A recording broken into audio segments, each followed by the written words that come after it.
continuar hoje à noite nosso papo. A gente está em casa, todo mundo, não tem ninguém nos visitando, todo mundo de casa, né? Todos de família, acho que a gente pode seguir em frente. Eu não sei com vocês, essa série de mensagens, para quem presta atenção, para quem escuta, para quem mastiga isso no coração durante a semana, realmente ela deve causar alguma coisa, deve transformar a minha e a sua vida, porque a minha está transformando. Poder ouvir domingo após domingo ensinamentos da Bíblia, ensinamentos de Deus para nós, que tem o objetivo de tornar a nossa vida melhor. Sim. Deus, quando nos ensina, Ele vai nos libertando de coisas que nós somos escravos. E você que está acompanhando a série desde o início, então você está percebendo que Deus vem libertando o povo de Israel de algumas coisas. No primeiro mandamento, Deus está libertando o povo de Israel de fazer outros deuses para eles. Deuses que não são Deus. Deuses como, por exemplo, o sucesso profissional, o dinheiro, o namorado, a namorada, a fama, o corpo. Deus está dizendo para o povo, está dizendo para a gente o seguinte: olha, não coloquem a esperança de vocês em outras coisas que não sejam Deus. Dependa tão somente de Deus. Ele está dizendo para o povo: olha, vocês não precisam ficar escravos de crendices, de superstições, de coisas que vão deixar vocês reféns. Não façam ídolos para vocês. Não reduzam Deus a ídolos, a coisas, a mantras. Olha, não tome o nome de Deus em vão. Não ande por aí dizendo que você é filho de Deus quando você não age e não vive como filho de Deus. Arruma um dia para você descansar. Arruma um dia para você colocar o seu coração diante de Deus e voltar para Deus e renovar a sua vida. Não fica trabalhando 7 dias, porque quem trabalha 7 dias por semana é escravo. Ou é escravo do trabalho, ou é escravo do dinheiro, ou é escravo de qualquer outra coisa. E Deus está encorajando os seus filhos a confiar nele e arrumar um dia para descansar. Deus está dizendo: honra teu pai e tua mãe. Por mais difícil que seja, por mais complicado que seja a relação de você com eles, são eles que Deus colocou sobre a sua vida para te guiar, para te dar sabedoria. Honra teu pai e a tua mãe. Durante a vida toda. Quando você for criança e adolescente, você vai ter que obedecer aos seus pais. Mas quando você for alguém adulto, você vai precisar honrar os seus pais. E quando os seus pais forem velhos, idosos, você vai ter que continuar honrando eles, porque a sua honra é eles que vai cuidar deles. Não adulterem, sejam leais nas suas relações. Parem de agir com falsidade. Parem de ser infiéis nas relações, tanto conjugais, matrimoniais, como relações entre amigos, entre empresa, entre igrejas, comunidades cristãs. Zelem pela lealdade.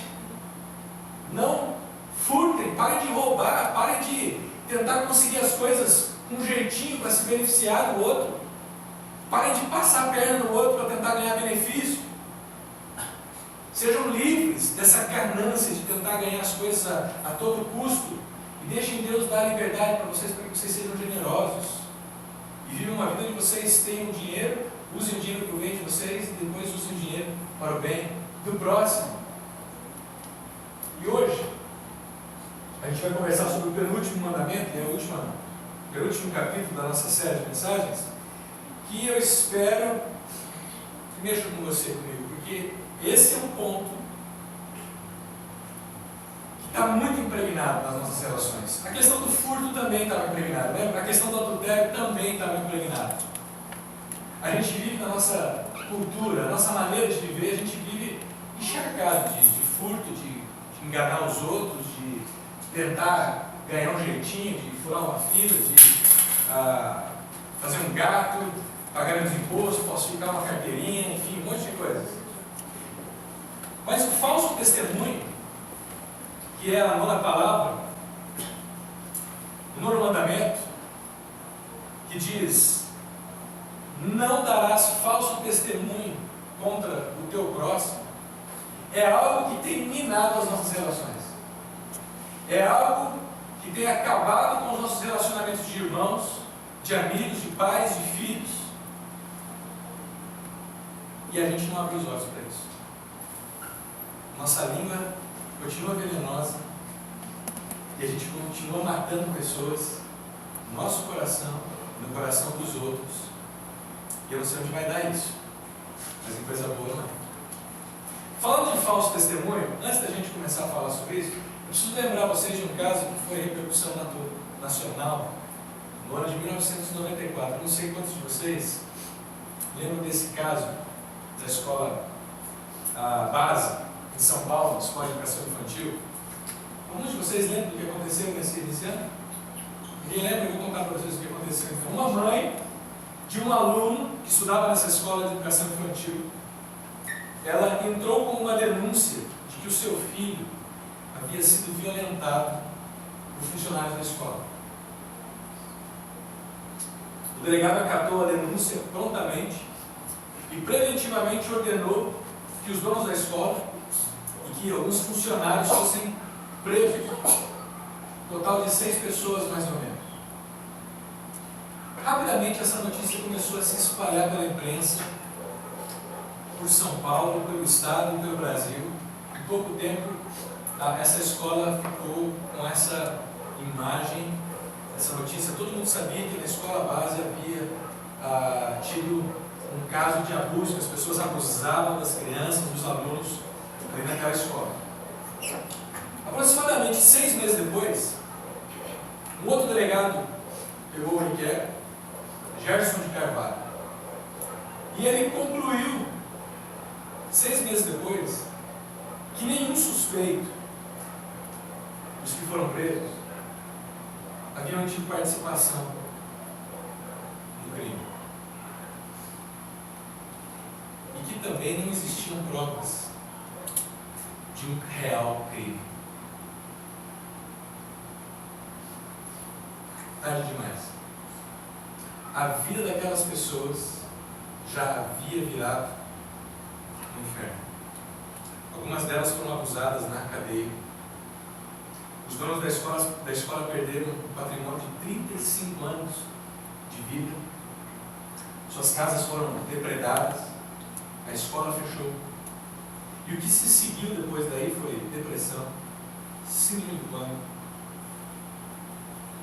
Um dos casais donos ficaram 2 anos trancafiados, se relacionando apenas com poucas pessoas da família e um casal de amigos. Com mais ninguém. 20 anos se passaram. Em abril de 2014, no final do ano passado, um dos donos faleceu. Sem justiça, e a sua vida por 20 anos sendo barbarizada, porque alguém resolveu fazer um falso testemunho. Triste isso, né? Mas sabe, isso acontece todos os dias nas nossas vidas.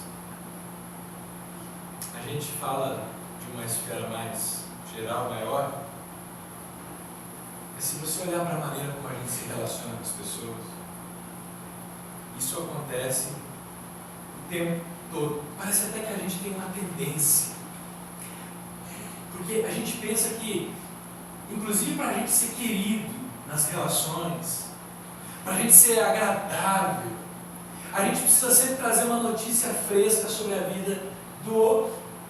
Até parece que para a gente ser estimado dentro de um grupo, dentro de uma roda, a gente sempre precisa ter fresquinhas as notícias da vida alheia.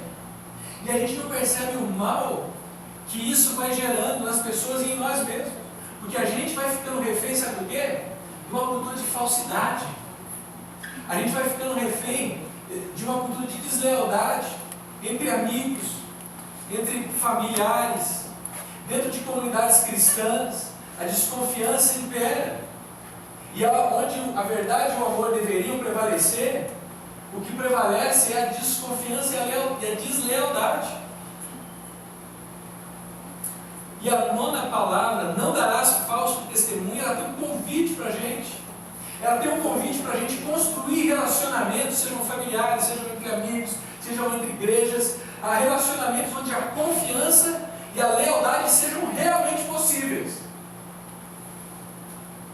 Interessante como que essa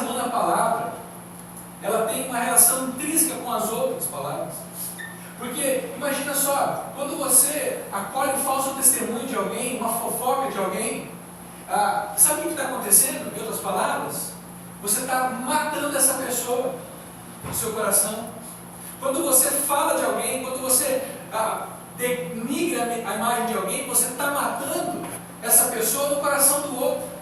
2 semanas atrás a gente falou sobre matar pessoas no nosso coração, mas o 9º mandamento diz que nós também temos um potencial grande para matar pessoas no coração do outro. Quando eu falo para outro, de outro, eu estou matando esse outro no coração desse outro. E aí os cemitérios vão se instalando nas nossas relações. E isso vai fazendo um mal danado para a gente. Quando a gente fala de adultério, por exemplo, é impossível que adultério ocorra sem que o falso testemunho tenha acontecido. Quando alguém adultera, as mentiras já foram proferidas. O falso testemunho já foi dado. Ou então, quando você faz comentários irresponsáveis sobre alguém para o outro, o que você está furtando dessa pessoa? A honra? A dignidade da pessoa da qual você falou? Está vendo como elas são ligadas? Quando a gente denigra a imagem de alguém, nós estamos roubando a honra dessa pessoa. E dentro da espiritualidade cristã, esse assunto é muito sério. Tanto que Jesus falou sobre isso. Quando ele fala assim para os seus discípulos, a boca fala do que o coração está cheio. Sabe o que Jesus está dizendo aqui? Jesus está dizendo que falar mal dos outros, falar com irresponsabilidade dos outros, denegrir a imagem dos outros, é apenas um sintoma de um problema mais profundo ainda. Tem gente que acha que falar mal do outro é o problema.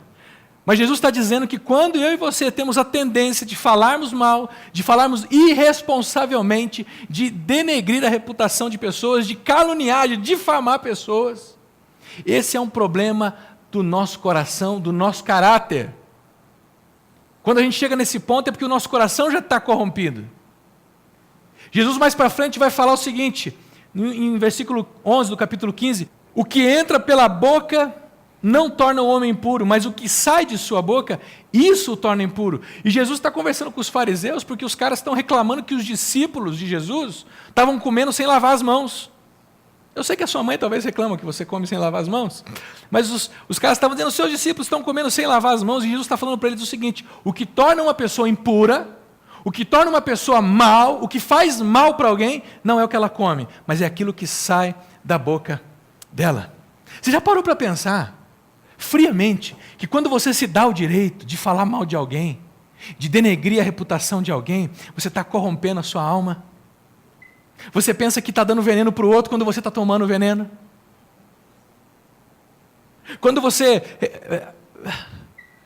dá um falso testemunho sobre alguém, você está se corrompendo e não está vendo. Você está se deformando como pessoa. E o seu íntimo, o seu coração está se tornando cada vez mais obscurecido. Tiago, irmão de Jesus e apóstolo, no capítulo 3, versículo 6, ele diz também, ele só reproduz o que Jesus já disse em Mateus, ele fala assim, assim também a língua é um fogo, é um mundo de iniquidade colocado entre os membros do nosso corpo, contamina a pessoa por inteiro. Está dizendo o que Jesus falou. Ele está dizendo que o que a língua fala pode corromper o seu interior todo. E dizendo que ela ainda incendeia todo o curso de sua vida, sendo ela mesma o quê? À medida que eu e você vamos proferindo falsos testemunhos, isso vai tornando a nossa vida um inferno. Tamanho o poder desse membro tão pequeno do nosso corpo. E depois Tiago vai falar, vai comparar a língua, sabe o que? Ao leme de uma embarcação. Que ela é tão pequenininha, mas ela dá direção. E olha, a nossa língua, apesar de ser pequena, ela consegue definir o rumo das nossas vidas muitas vezes. E ela vai definir se nós vamos corromper ou se nós vamos fortalecer a nossa vida. O puritano Thomas Brooks dizia que nós conhecemos os metais pelo som que produzem e os homens pelo que eles falam. Isso é uma grande verdade. Você quer conhecer alguém? Preste atenção no que essa pessoa fala. Eu sempre falo o seguinte, você quer conhecer os líderes dessa igreja? Você quer saber se nós temos caráter ou não? Então se aproxima da gente, ou se aproxima de pessoas que conhecem a gente. E começa a ouvir as nossas conversas. E através das nossas conversas vocês vão perceber as nossas motivações, as nossas intenções, vocês vão perceber o que tem dentro do nosso coração. É fácil perceber como é o coração de alguém. É quando você anda junto com essa pessoa e você começa a perceber o que ela fala. E aí você consegue saber aonde que está o coração dela. Por isso, eu daria uma dica para vocês. Comecem a escolher melhor os amigos e as pessoas com quem vocês se relacionam. Sabe por quê? Porque se você se relaciona com alguém que o tempo todo, sempre que você senta com essa pessoa gosta de falar dos outros, essa pessoa que para ter assunto, ela gosta de tocar na vida alheia, se afaste, porque bem possivelmente quando você não está presente, o assunto é você. Bem possivelmente, quando você não estiver, essa pessoa vai estar falando de você. Se ela constantemente fala de maneira irresponsável de quem não está presente, se ela é uma pessoa que gosta de falar por detrás e que fica colocando em dúvida a reputação de terceiros que não estão presentes, se essa mesma pessoa, mesmo que ela venha com um papo de santidade, tipo, olha, eu quero conversar com você sobre o fulano para você orar por ele, sabe? E sai disso, porque isso é o diabo falando. Isso não é Deus falando. Pessoas que gostam de soltar detalhes da vida dos outros com um motivo de oração, com um motivo de cuidado, são pessoas usadas pelo Satanás. Porque pessoas que são usadas por Deus, elas vão e elas têm a capacidade de falar pessoalmente olhando para o outro. Se você é amigo de pessoas que vivem falando dos outros, deixa eu te falar, quando você não estiver por perto, essa pessoa provavelmente vai estar falando de você, não se engane. Então, o que essa nona palavra proíbe a gente? O que ela diz para a gente não faça? Bem, ela nos proíbe da prática da mentira, primeiro. A essência do falso testemunho, sabe o que é? Mentira. Quando você fala algo do seu próximo, mesmo que seja alguma coisa meio verdade, meio mentira, tal, você faz um comentário que não é justo, você está mentindo. Quando você inventa algo, quando você fala algo que denigre a imagem dessa pessoa, você está usando a mentira. E sabe quem que é o pai da mentira? Satanás, Lúcifer, o diabo. Por isso que Paulo vai dizer em Efésios capítulo 4, portanto, cada um de vocês deve abandonar a mentira, falar a verdade para o seu próximo, pois todos somos membros de um mesmo corpo. Por que a gente tem tanta dificuldade de falar a verdade com amor para as pessoas? Sabe, quando eu casei, na primeira, segunda semana, a gente chamou uns amigos para ir em casa, a jantar com a gente. E a Esther fez a comida, fez um frango empanado, e todo mundo começou a comer. E a Esther perguntava assim, ei, tá bom, tá tudo bem o frango? Nossa, tá uma delícia, Esther. Tá. Só que ela tinha botado sal demais no frango. E estava todo mundo comendo frango, dizendo que estava tudo bem, só que com a boca ardendo, doido para tomar água. E todo mundo falando, não, tá ótimo, ó, delicioso, tá prendado, hein, tá pronta. Falsidade. Inclusive eu falando isso. Tá louco, meu? Vou arrumar uma encrenca dessa? A hora que ela experimentou o frango, ela falou, vocês estão loucos? Esse frango tá salgado demais. Vocês estão querendo só me encorajar? Ninguém está querendo me chatear? Ninguém quer falar a verdade para mim? E eu acho que é isso que rege muitas vezes as nossas relações. Agora, isso é comum entre aqueles que não conhecem Jesus. Isso é comum daqueles que não entenderam o que Jesus fez na cruz. Mas para aqueles que se tornaram discípulos de Jesus, a palavra é, fale a verdade. Se a verdade sobre alguém for algo muito cruel, que você não queira dizer nos olhos dela, então não diga a ninguém. Porque o problema do falso testemunho é esse. Às vezes a gente não quer falar para a pessoa, mas em vez de falar para a pessoa, a gente fala para outros. O problema do falso testemunho é falarmos sobre alguém coisas que nós deveríamos falar para a pessoa. E eu não estou falando daquela pessoa que diz assim, porque tem gente que fala assim, não, eu falo a verdade, doa a quem doer. Isso também é papo furado. Esse negócio de que eu falo a verdade, doa quem doer, é papo furado, porque não é assim. Jesus não era, ele falava a verdade, mas não tinha esse negócio de eu falo, doa quem doer. Jesus tinha amor nas palavras quando ele falava. Ele, por exemplo, uma vez ele encontra com um jovem que é rico, e que chega para ele e diz: olha, Jesus, eu tenho andado com Deus a minha vida toda, eu já cumpri os mandamentos todos, olha, eu não adultero, eu não mato, eu honro meu pai e minha mãe, eu não furto, desde pequeno eu tenho andado com Deus, eu amo a Deus mais do que tudo. E Lucas, quando está relatando isso, Marcos, quando está relatando isso, ele diz que Jesus olhou para aquele cara e Jesus amou aquele camarada. E porque ele amou, ele olhou para aquele jovem rico e falou assim: ah, é? Você ama a Deus mesmo sobre tudo? Então deixa eu te falar um negócio para você. Vai para sua casa então, conversa com a sua esposa, pega todos os seus bens, vende, dá aos pobres e vem e depois me segue. E aquele jovem caiu, falou: não. Percebe? Às vezes a gente precisa falar a verdade para as pessoas com amor. Se você ama uma pessoa, você precisa aprender a falar a verdade para ela, sim, mas a verdade nunca pode ser pronunciada sem amor, porque senão ela mata a pessoa. Mas ela também nunca pode ser pronunciada só com amor, porque senão você deixa a pessoa se meter nos buracos e você não ajuda, e você não alerta. Se nós somos discípulos de Jesus, nós precisamos aprender a ser homens e mulheres que falam a verdade, no entanto, com muito amor. Olha, não darás falso testemunho proíbe a gente de, por exemplo, falso juízo, de calúnia. O que é calúnia? Calúnia é a imputação falsa de um ato criminoso a alguém, dizer que alguém cometeu um crime. Você não viu, você não tem provas, você talvez ouviu de alguém, mas você diz que essa pessoa cometeu um crime. E mesmo que você tivesse visto, você não devia falar para outros, você devia ir conversar com a pessoa. Injúria. Qualquer ofensa à dignidade de alguém. Os comentários que eu e você fazemos sobre outras pessoas que ofendem a dignidade dessa pessoa, mesmo quando ela não está presente. Difamação, ato ofensivo. Percebe como isso é presente nas nossas vidas? A gente fala de chefe, a gente fala de empregado, a gente fala de amigo, a gente fala do pastor, a gente fala dos amigos da comunidade, a gente fala do nosso pai, da nossa mãe, a gente fala de todo mundo, a gente fala do prefeito, a gente fala do presidente, da presidente. Olha o que a Bíblia fala no Salmo 15. Ele fala assim: Senhor, quem vai habitar no teu santuário? Senhor, quem vai morar no seu santo monte? Aquele que é íntegro em sua conduta e com seu coração fala a verdade. E não usa a língua para difamar.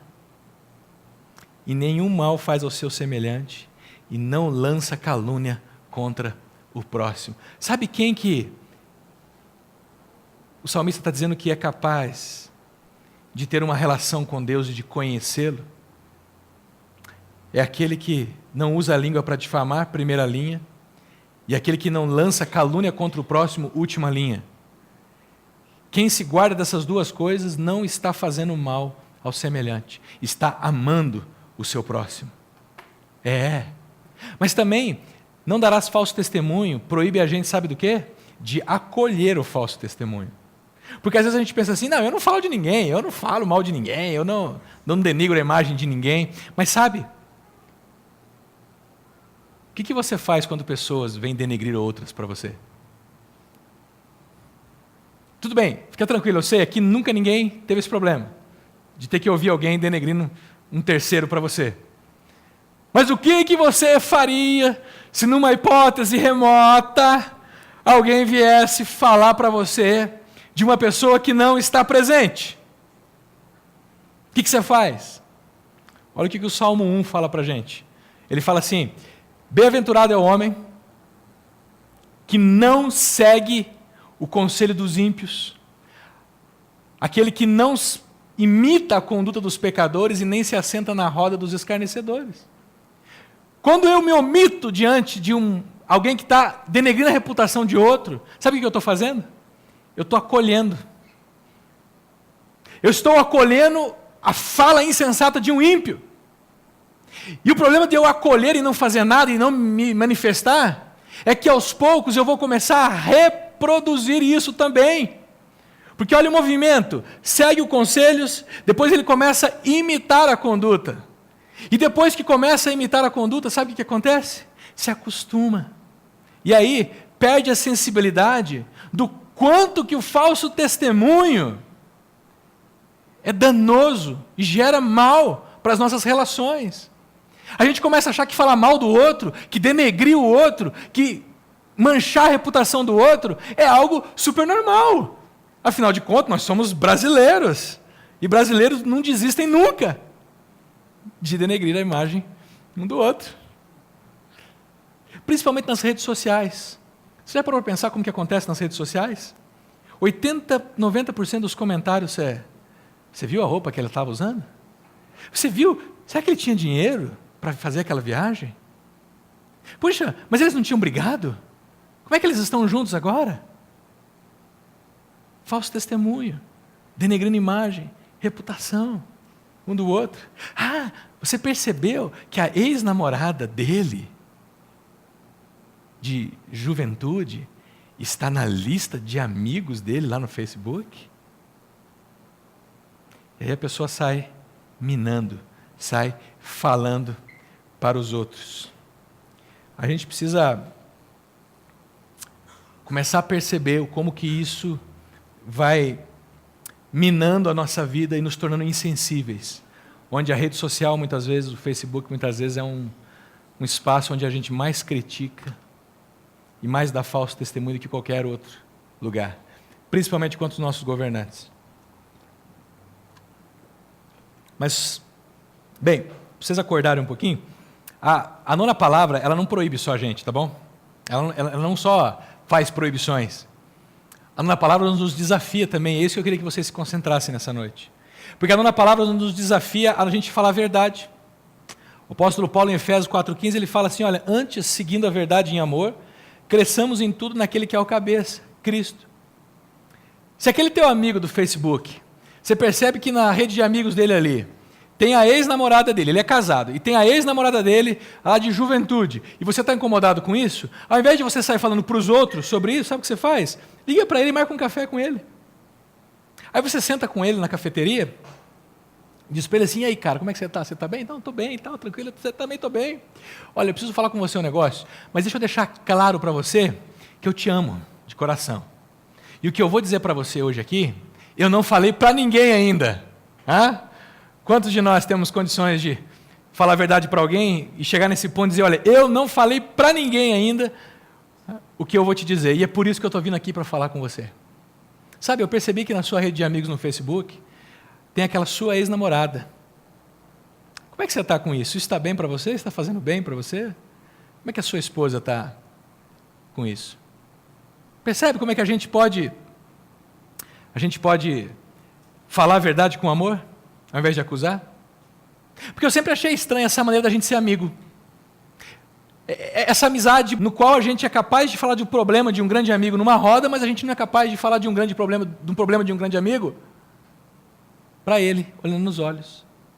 A gente comenta na roda de pizza, na hora do almoço, no café, mas a gente não tem coragem de sentar com a pessoa, olhar nos olhos dela e falar do problema, deixando claro o amor. Sabe essa divisão entre amor e verdade? E eu vou dizer uma coisa para você, gente. Se tem um negócio que traz problemas para um pastor numa igreja, é esse negócio. As pessoas não conseguirem falar a verdade com amor. Porque a gente tem pessoas, dentro de uma comunidade cristã, por exemplo, que em nome da verdade, elas arrebentam com o outro. Elas destroem. Não, porque é a verdade, eu não posso me emitir. Bum, bum, bum, bum, bum, bum, bum. Mas nós temos outras pessoas que, em nome do amor, fazem vistas grossas para os problemas. Em nome do amor, elas não têm coragem de falar a verdade, então elas deixam passar coisas erradas. E aí nós temos um monte de gente se metendo em confusões e sem ninguém com coragem para chegar e dizer: olha, você está errado. O convite é para a gente tirar toda forma de mentira das nossas palavras e começarmos a sermos verdadeiros. A nona palavra, ela fala para a gente zelar pela reputação do outro também. Você já parou para pensar que amar o seu próximo é zelar pela reputação dele também? É isso que Jesus nos ensina. Olha o que Levítico diz para a gente: não espalhe calúnia entre o seu povo, não se levantem contra a vida do seu próximo. Mas eu preciso te dizer um negócio que o fulano fez, deixa eu falar uma coisa, você já falou para ele? Não, então eu não quero ouvir. Não, mas é importante, fala com ele, eu chamo ele aqui. Porque essa cultura de falar por detrás dos outros vai corrompendo o nosso coração ao longo da vida e nós vamos nos tornando pessoas deformadas. Recebeu uma reputação que... Desculpa. Recebeu uma informação que denigre o seu próximo? Você tem duas coisas para fazer. A primeira é ir falar com ele, nos olhos dele. E isso aqui não tem exceção, gente, é isso mesmo. Parar de ficar comentando nos cantinhos, parar de ficar falando com os amigos, sabe aquele negócio assim, ó, vou te falar um negócio, mas entre nós aqui, o fulano. Vai conversar com o cara. Ah, mas se ir conversar com o cara é um negócio muito cruel, é um negócio que não rola, então sabe o que você faz? Dilui isso no seu coração e não propaga para ninguém mais. Não sai falando. Porque o nosso problema é que a gente não quer ir falar com a pessoa, mas ao invés da gente diluir isso no nosso coração e deixar para lá, a gente sai falando e propagando mentiras sobre o outro. Amar o seu próximo significa zelar pela reputação dele. Sim, zelar pela reputação do teu marido, da tua esposa, zelar pela reputação do teu filho, da tua filha, zelar pela reputação dos teus pais, dos teus amigos, do teu pastor principalmente. Zelar pela reputação dos teus irmãos de comunidade, de caminhada, pessoas que andaram com você. A nona palavra ensina a gente, desafia a gente a falar com sabedoria também e cautela. E olha só como que Provérbios nos encoraja isso demais. Ele fala, quem guarda a boca, guarda o quê? Como é que é? Quem guarda a sua boca, guarda? Ou seja, o peixe morre pela boca. Boca fechada não entra? Provérbios até fala que o tolo se passa por sábio quando ele fica quieto. Hã? O cara tolo, quando ele fica quietinho, o pessoal pensa que ele é o cara, que ele é sábio. Isso lembra o que Jesus disse. O que sai da boca é o que arruína o homem. Por isso que quem guarda a boca continua vivo. Mas Provérbios 21 também diz o seguinte, o coração do sábio ensina a sua boca. E os seus lábios promovem o quê? A instrução, Provérbios 16. Falar de outro, como eu disse no começo, é um sintoma. É um sintoma de uma doença que nós temos. É um sintoma de um coração corrompido, de um coração tolo, de um coração invejoso, de um coração ciumento, de um coração de onde só vem críticas que destroem, falsas palavras, calúnias. Mas o problema não é o que a gente fala dos outros. O problema é o nosso coração. E Provérbios diz que a nossa boca é tola e que ela precisa ser ensinada. E quem que ensina a boca? Quem que ensina a boca? Nesse texto aqui? O coração do sábio ensina o quê? A sua boca. A nossa boca é tola e o coração é que ensina. Só que o coração sábio só vai ensinar a boca a ser sábia se ele for um coração sábio. Lembra? A boca fala do que o coração está cheio. Se o coração for tolo, ele vai ensinar a boca a ser o quê? Pergunta, sua boca tem sido tola ou tem sido sábia? Se ela tem sido tola, provavelmente é porque o teu coração também é um coração tolo. E olha o que Provérbios está dizendo. Quem é cuidadoso no que fala, evita muito sofrimento. Sofrimento para os familiares, para os amigos, sofrimento emocional aqui dentro. Quantos de nós já não passamos dias horríveis? Porque falamos demais, falamos o que não devia, falamos de quem não devíamos e falamos o que não devíamos. Juízos temerários, críticas irresponsáveis, difamamos pessoas, caluniamos pessoas. Eu me lembro que ao longo da minha vida eu difamei muita gente. Ao longo da minha vida eu participei nos últimos 10, 12 anos da liderança da Aliança Brasileira. Eu participei de vários departamentos e eu olho para trás e eu percebo como que eu denegri líderes, pessoas que eu não concordava com a maneira como eles trabalhavam. E ao invés de eu chegar nas pessoas e falar, olha, eu não concordo com você, sabe o que eu fazia? Eu ficava minando a imagem deles para os outros. Eu sentava num almoço, num jantar, e eu falava, olha, eu não concordo com isso. Olha, eu acho que isso é assim, assim, assado. Só que eu nunca chegava para a pessoa que era responsável e falava. E como que eu sofri por isso? Como que ao longo da minha vida eu me peguei, muitas vezes, sendo um agente de Satanás, falando e julgando e sentenciando pessoas com a minha boca. Quando o 9º mandamento dizia para mim: você quer ser feliz? Você quer que tudo te vá bem? Pare de dar falsos testemunhos. Pare de ficar mentindo sobre os outros. Gente, a 9ª palavra nos nossos relacionamentos, ela nos liberta de escravidão. Sabe qual que é a escravidão que a gente vive hoje? Vê se vocês concordam comigo. Olha para a nossa relação como pessoas, como igreja, como família, e vê se vocês concordam. Nós vivemos uma relação, as nossas relações, elas são marcadas constantemente pela falsidade, por exemplo. A gente tem que lidar direto com isso. As nossas relações são marcadas pela desconfiança. Sabe esse negocinho, eu não confio em ninguém. Eu não confio em ninguém, eu só confio em Deus. Deixa eu falar uma coisa para você, bem na boa mesmo, sem ressentimentos. Você é um tolo. Sim, eu e você somos tolos se a gente acha que a nossa relação é só com Deus. Só Deus é que me julga. Você já viu essa palavra? Só Deus é que cuida de mim. Eu só confio em Deus. É só Deus que manda na minha vida. A espiritualidade cristã, a fé em Jesus, nunca foi individual, gente. A fé cristã, ela é coletiva, ela é plural. Não tem esse negócio, eu adoro Deus na minha casa, eu faço a minha oração sozinho. Não existe. O que existe são várias pessoas se relacionando, se tornando a imagem de Jesus e construindo uma nas outras a imagem de Jesus. No entanto, desconfiança emerge nos nossos relacionamentos porque nós não confiamos em ninguém. Porque as nossas relações são marcadas por mentiras, por apunhaladas pelas costas.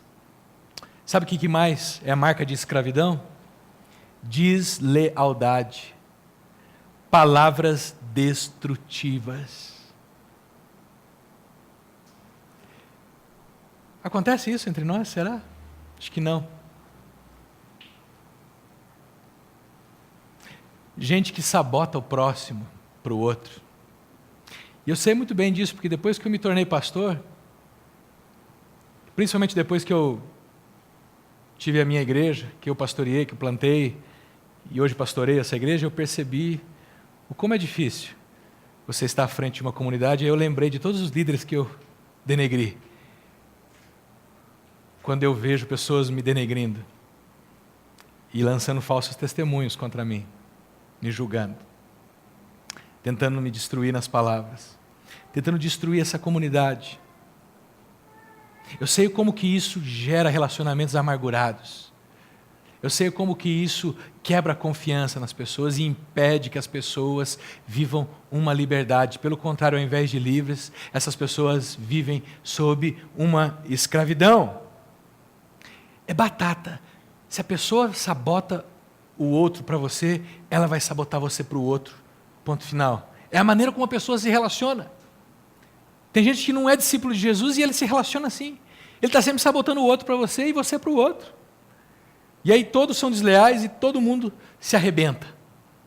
Não é isso que Jesus quer. O discípulo de Jesus precisa construir um ambiente diferente da escravidão. Isso aqui é Egito. Isso aqui é viver sob os cuidados de Faraó, sobre a opressão de Faraó. Sabe o que a nona palavra nos desafia? Sabe qual que é o convite da nona palavra? Para liberdade. Sabe qual liberdade? Verdade em amor. Da gente poder se relacionar com as pessoas e podemos falar a verdade com amor para elas. Você já percebeu como que sempre que a gente sustenta uma mentira, a gente tem que ficar contando várias mentiras para poder sustentar aquela mentira?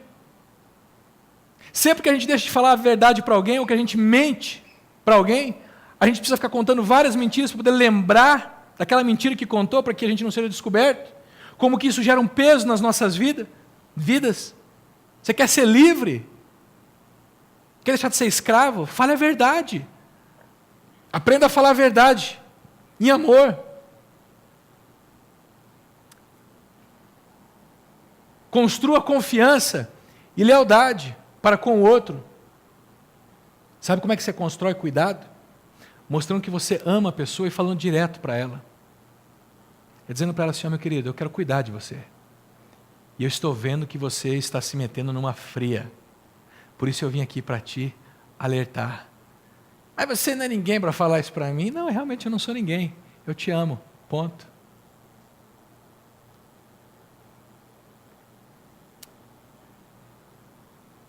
Tem pessoas que querem que eu, por exemplo, como pastor, faça algo que elas deveriam fazer. Tem gente que chega para mim e fala assim: Fernando, sabe o fulano? O fulano está com um problemão. Você não sabe. Ele está vivendo um momento na vida dele que o filho dele está se metendo com uns negócios que não devia se meter. E sabe, você precisa ir lá falar com ele. Só que essa pessoa vem para mim e ela já conhece o fulano há 10 anos. E eu que conheço o fulano há 1 ano, estou sendo botado numa fria. Porque essa pessoa não quer queimar o filme dela. Porque eu falo para ela assim: escuta, não, vai você e fala com ele. Você tem 10 anos de amizade com essa pessoa, vai e conversa, ninguém melhor do que você. Ah, não, mas se eu for lá e falar com ele, vai sujar, vai queimar o filme, porque eu vou tocar num assunto muito delicado. Então você quer que eu, que estou há 1 ano, vou lá e queimo o meu filme? É isso? Você está querendo que eu vou lá e toque nesse assunto delicado? Quando você que já tem amizade com essa pessoa, que frequenta a casa dessa pessoa, que já tem a confiança e a lealdade dela, poderia chegar nela e dizer: olha, eu estou vendo isso, isso, isso. Por que a gente não tem essa liberdade? Será que a gente não pode se submeter a esse tipo de relação? Onde pessoas olham para a nossa vida e podem nos dizer o que elas estão vendo de errado conosco? Uma vez eu cheguei numa pessoa assim e a pessoa disse para mim: ô Fernando, vai com calma que nós não somos tão amigos assim. Eu falei para ela: então tá bom, firmeza. Porque eu só quero falar para alguém que ela está se metendo numa encrenca se essa pessoa tiver consciência de que eu a amo. Eu só vou repreender você, como pastor e como irmão em Cristo, se você tiver a consciência que eu te amo. Se você achar que eu estou querendo queimar o teu filme, que eu estou querendo te perseguir e crescer para cima de você, eu não vou, eu não quero. Eu quero que nessa comunidade, como pastor dessa comunidade, eu quero que nós desenvolvamos relações onde as pessoas sejam humildes o suficiente para aceitar o conselho do outro, baseado no amor da pessoa. E não se a pessoa tem moral para falar isso ou não. Não se a pessoa tem vários anos de cristão ou não. Qualquer pessoa dentro dessa comunidade que se tornou discípulo de Jesus, mesmo que tenha sido ontem, ela pode chegar em qualquer um de nós que temos 20 anos e nos exortar, desde que ela faça isso com verdade e amor. E é essa humildade que nós precisamos ter para poder construir as nossas relações. Críticas são muito bem-vindas, críticas justas. E lembra que, geralmente, críticas justas vêm de pessoas justas. O problema é que a gente sempre recebe críticas injustas de pessoas injustas. E aí ninguém aguenta. Ninguém aguenta alguém te criticando, alguém que não te ama. Está vendo por que é difícil? Porque a gente está sempre incentivando pessoas a participarem de grupos de vida aqui nessa comunidade, para que elas vão para os grupos de vida e elas possam ter relações de confiança e de lealdade, para que elas sejam o quê? Cuidadas. Para que você encontre cuidado com o outro.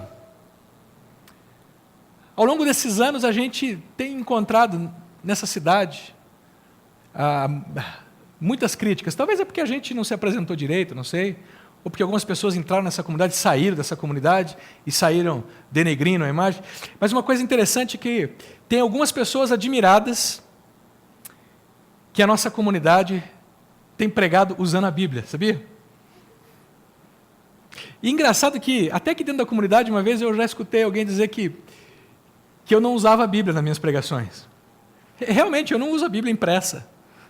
A Bíblia, geralmente, eu ponho ela ali, ó, um trecho das Escrituras ali, mas é a Bíblia também, a Bíblia não é só aquela impressa.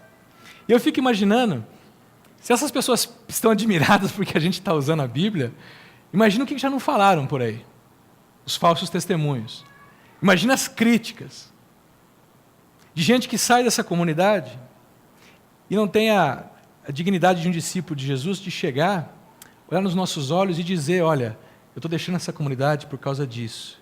Ao invés disso, elas entram pelas portas dos fundos, da frente, quando saem pelas portas dos fundos e ficam minando as pessoas aí fora.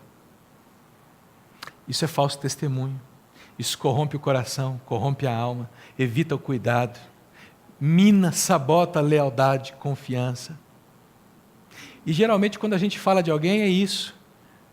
A gente fala sem saber, a gente julga sem ver a real situação. Sabe que alguns anos atrás eu tive um problema com uma pessoa, um casal aqui na nossa comunidade. Essa pessoa, ela escreveu uma frase no Facebook e eu, como sou muito ciumento, um pastor que quando falam da minha comunidade, tem gente que sabe disso. Pode falar de quem que for. Falou dos meus filhos, da minha mulher e falou da minha igreja, eu fico bravo mesmo, sabe? Porque eu sei que aqui todo mundo é imperfeito. E aí quando eu vejo gente julgando a nossa comunidade, eu fico com vontade de pegar a pessoa e torcer o pescoço dela. E uma dessas pessoas postou no Facebook, uma pessoa muito querida, um casal muito querido e ainda é querido. E a gente é muito amigo hoje ainda. Inclusive ela é minha fiadora.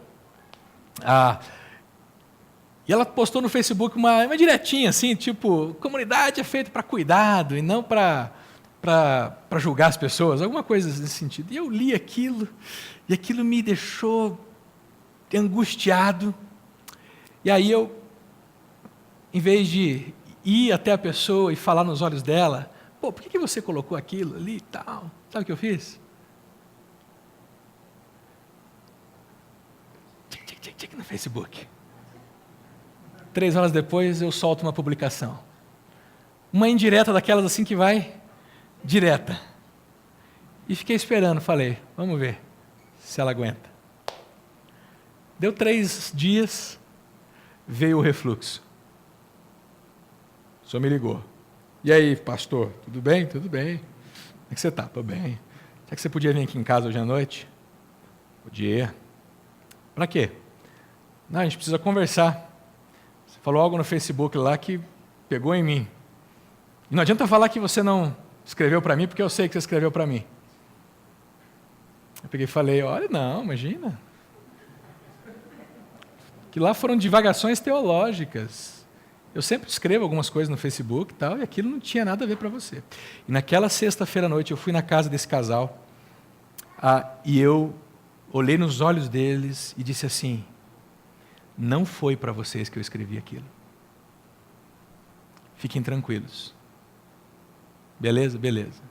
Saí de lá com um pepino para resolver. Porque eu sabia que eu tinha escrito para eles.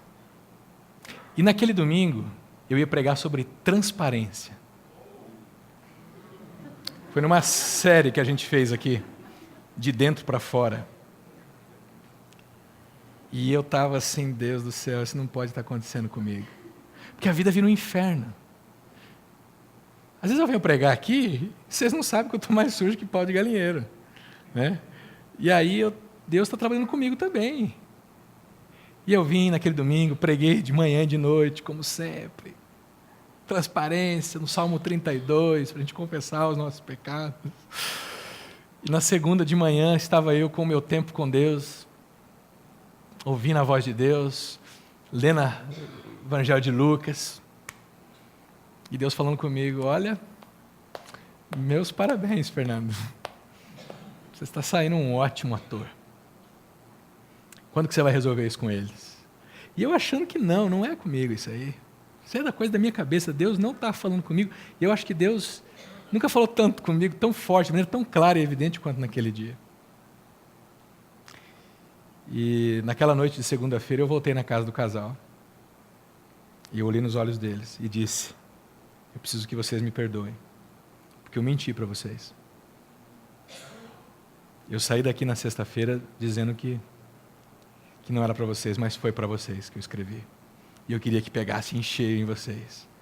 E eu fiquei feliz que pegou. Mas depois eu percebi que eu não devia ter escrito aquilo no Facebook, eu devia ter vindo e falado com vocês. Me perdoem. Eu menti. Eu dei um falso testemunho para vocês. E aí eles falaram, ela falou assim, eu sabia que na sexta-feira tinha alguma coisa errada quando o senhor saiu daqui. Eu vi que o senhor não estava normal. Mas pastor, a gente te ama. E olha, obrigado que você veio e falou isso para a gente. A gente também não devia ter escrito aquilo. E a gente fica feliz que a gente pode olhar um nos olhos do outro e falar a verdade com amor. Mesmo que seja numa segunda instância. A gente não pode desistir disso. Depois daquela vez, eu decidi, de uma vez por todas, que eu jamais daria indiretas pelo Facebook. Nunca mais. Tem 3 anos. Então, se você ouvir alguma coisa, ver escrito alguma coisa e achar o Fernandão está falando comigo, fique tranquilo, não é com você. Eu estou divagando, porque eu não vou mais corromper a minha alma com esse tipo de coisa. Eu não quero mais me deformar. Sou discípulo de Jesus, eu preciso crescer a imagem de Jesus e não me tornar mais parecido com o diabo. Eu preciso me tornar mais parecido com Jesus. Então, eu queria fechar essa noite com vocês vendo o que a 9ª palavra e o Evangelho têm a ver.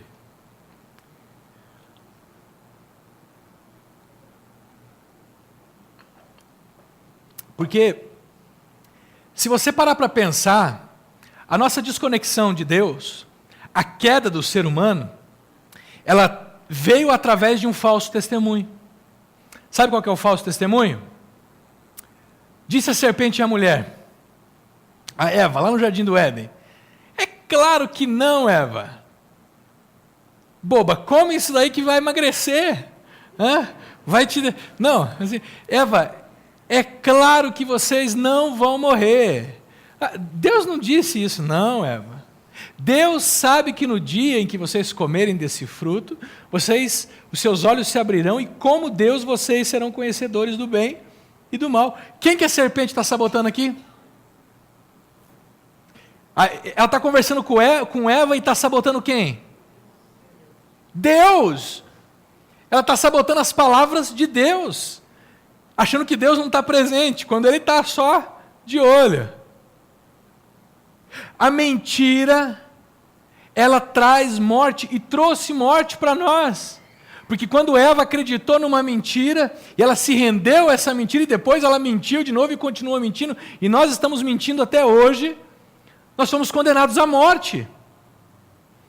E depois desse fato, o que acontece? Um irmão engana o outro e mata ele covardemente num campo. Caim vai e mata Abel.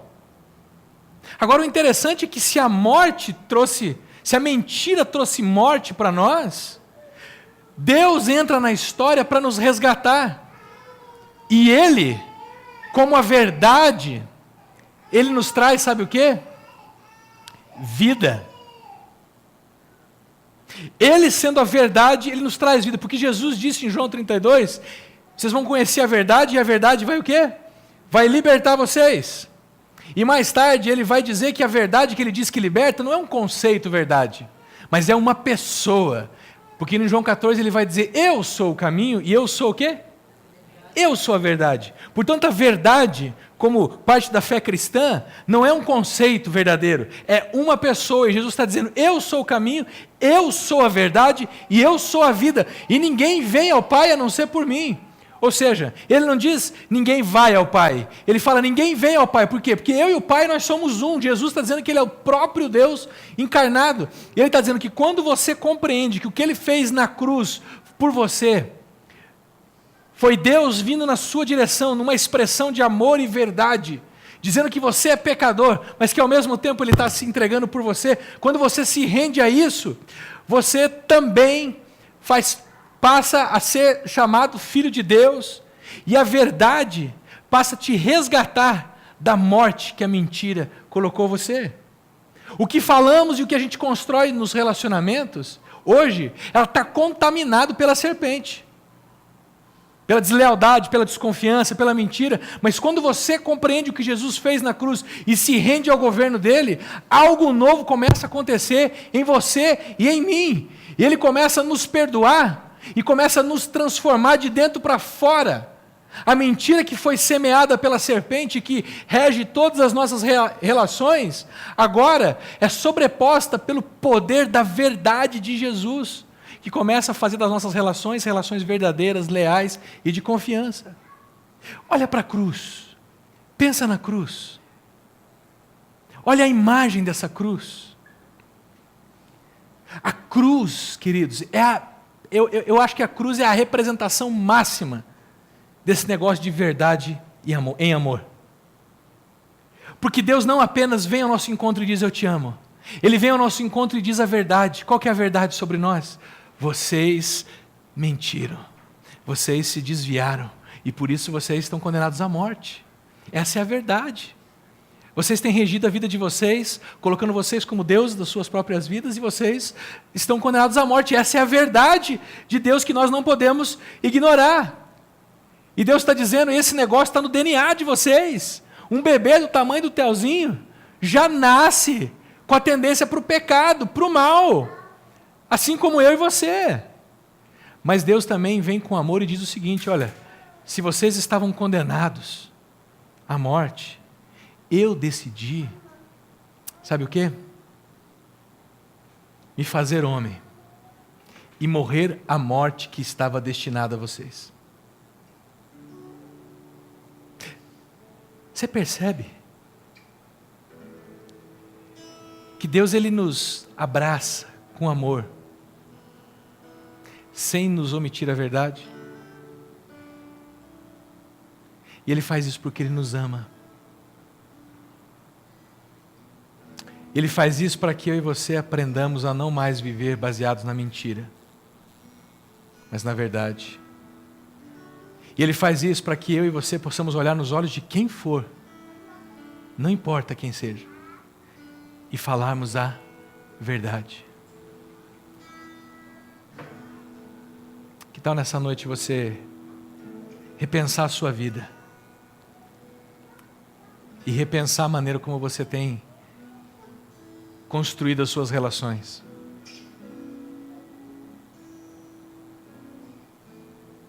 Quem sabe nessa noite você pode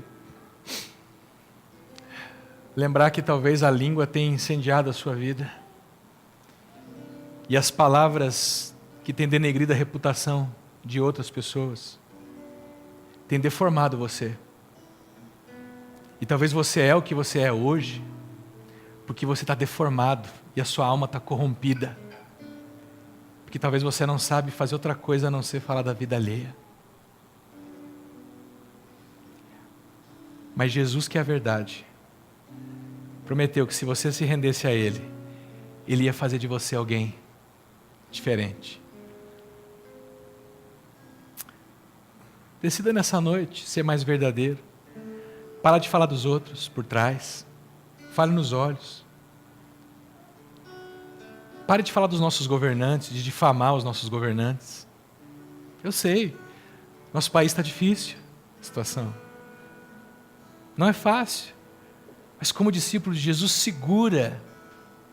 E para de denegrir a imagem de homens e mulheres que, por bem ou por mal, Deus os colocou lá para nos governar. Deixa que Deus faça justiça com eles. Pare de difamar os seus pais para os outros, dizendo que seu pai é isso, que a sua mãe é aquilo. Pare de difamar os seus filhos, dizendo que você não aguenta mais. Pare de difamar o seu marido para os outros. Pare de difamar a sua esposa. Pare de dar falsos testemunhos sobre seus amigos, sobre seus irmãos em Jesus. Isso vai trazer liberdade para mim e para você. Que tal nessa noite você fazer igual o profeta Isaías? Porque o profeta Isaías tem um momento que ele está diante de Deus e ele fala assim para Deus: ai de mim, porque eu vi o Senhor e eu sou um homem de lábios impuros. E eu sou um homem que vivo no meio de um povo de lábios impuros. E sabe, quando Isaías faz isso, um serafim pega uma brasa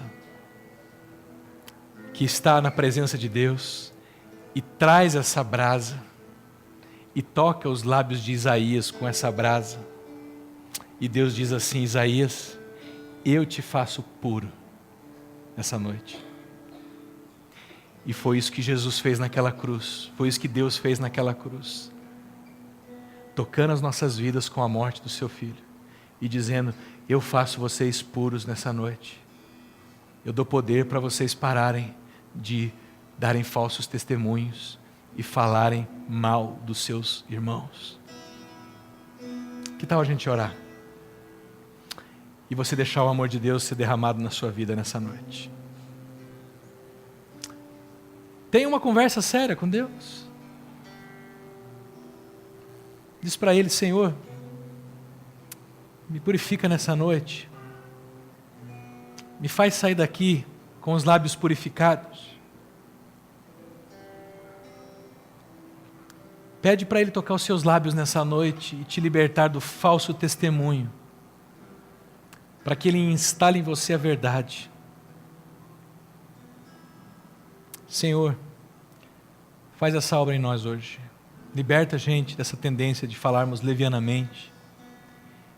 Liberta-nos da tendência de ouvirmos passivamente enquanto outros colocam em dúvida a reputação de gente que não está presente. E, Senhor, não nos deixe perder a sensibilidade para com esse pecado. Dá-nos o poder que vem da cruz para a gente viver os nossos relacionamentos baseados no amor e na verdade. E que, como consequência disso, Senhor, a nossa relação com os nossos amigos, com os nossos familiares, sejam relacionamentos de confiança e lealdade, de cuidado, e que a gente possa então desfrutar dessa liberdade, que é a verdade que Jesus nos traz. É no nome dele que nós oramos. Amém.